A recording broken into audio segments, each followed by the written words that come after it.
Hello बच्चों, let's read this question. The question say that the Kjeldahl's method for the estimation of nitrogen can be used to estimate the amount of nitrogen in which one of the following compounds. अब यहाँ पर चार compounds given है बच्चों, इन चारों में से correct को आइडेंटिफाई करेंगे। तो सबसे पहले समझेंगे बच्चों की कॉन्सेप्ट।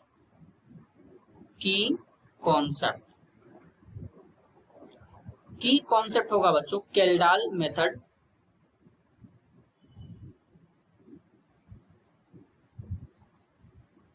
केल्डाल मेथड। अब बच्चों केल्डाल मेथड में होता क्या है, जो नाइट्रोजन कंटेनिंग कंपाउंड होते हैं उसको ट्रीट करते हैं कंसंट्रेट सल्फ्यूरिक एसिड के साथ में। तो वो क्या देते हैं, अमोनियम सल्फेट देते हैं। क्या देते हैं बच्चों, अमोनियम सल्फेट देते हैं। देन क्या करते हैं, फिर यहां पर सबसे पहले ध्यान से समझेंगे nitrogen containing compound. Nitrogen containing compound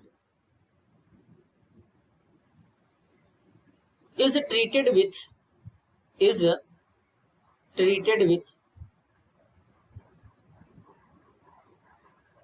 concentrated sulfuric acid। Concentrate sulphuric acid के साथ ट्रीट करते हैं तो ये देता है टू गेट अमोनियम सल्फेट देता है बच्चों। इस तरीके से अमोनियम सल्फेट जो होता है ये अमोनिया को रिलीज करता है कब, जब इसको ट्रीट करेंगे NaOH के साथ में तब। यानी ammonium sulphate which liberate ammonia on treating with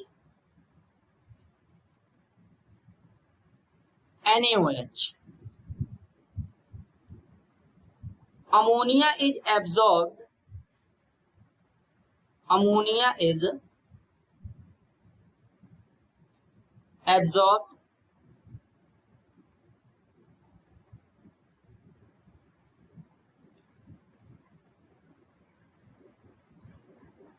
in known volume of standard acid।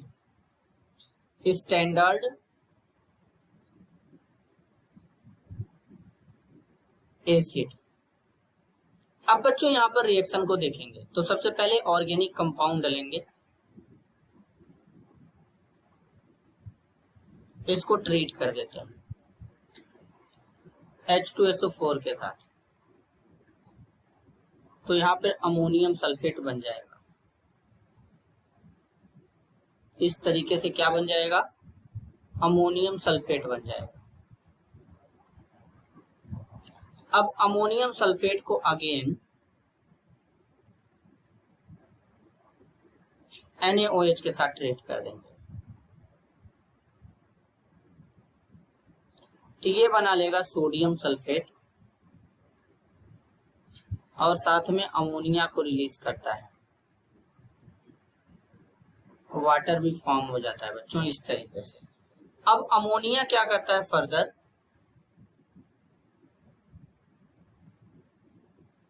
H2SO4 के साथ में अगेन यहाँ पर रिएक्शन कर लेगा और अमोनियम सल्फेट बना लेगा। अमोनियम सल्फेट का फॉर्मेशन कर लेता है।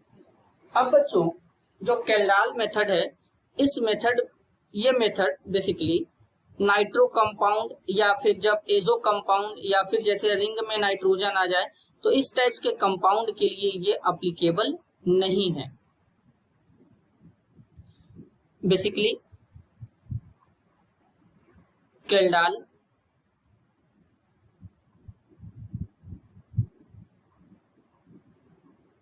Method is not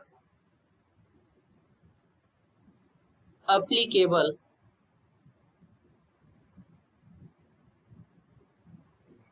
to compounds containing nitrogen in nitro group. Nitro group का मतलब होता है NO2 and azo group. Azo group का मतलब होता है बच्चों nitrogen double bond nitrogen.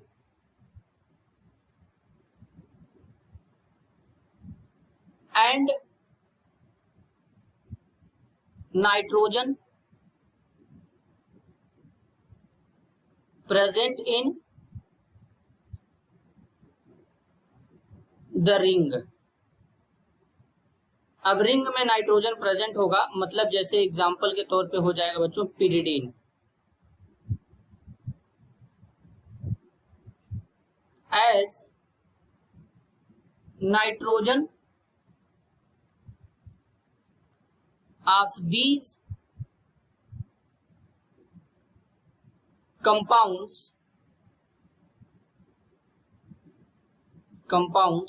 does not change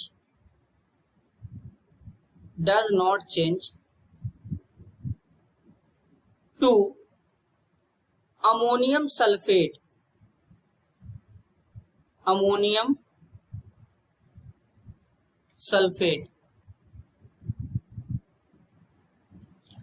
under